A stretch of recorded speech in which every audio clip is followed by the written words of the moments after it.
Tulog ka na naman. Mamaya na, laro muna tayo, ha? Morning, Morning. Mr. White. Ayun, Good morning kayo. Good morning.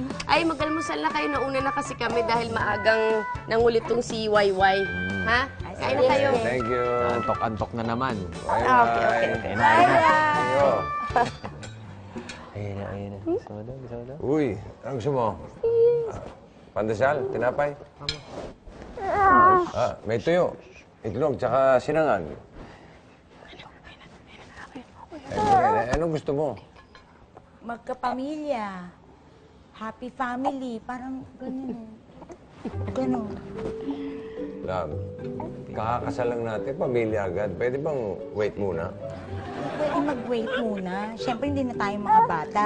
Ako, 30 years old na ako. Ikaw, 30 years old ka na rin.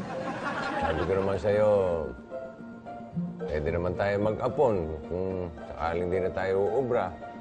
Eh, bakit? Hindi ba pwedeng mag-try naman? Baka naman pwede. Pwede naman. Ilang anak ba gusto mo?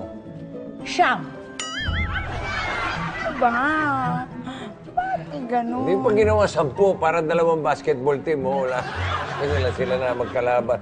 Alam mo, 2, 3, okay lang. Pero siyam, Uy, bakit? Hindi naman ikaw manganganak ako ah. kaya pa ba? Ay, bakit? Eh, di try natin. Hindi pa naman natin nasusubukan eh. Naku, love! Baka hindi ikaw ang may diferensya. Malamang yan si Bio. Ako? Ako pa? Teka. Yes. Ako, ha? Ako, Siyam na anak? Wow, ha? Ano? Ilang anak ang gusto mo? Eh, kung ilan na lang ang ibigay.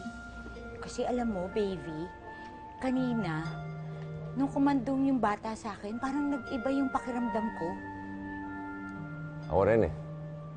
Ngayon ko na naalaman na kaya ko palang magmahal nang hindi sa akin. Tala ba? Ngayon naman yung talabang yan eh. Hindi. O yun nga, eh kung kaya naman pala natin magmahal ng hindi sa atin, eh di pwedeng mag-ampo na lang tayo. Diba? High five. Okay. Okay. Teka.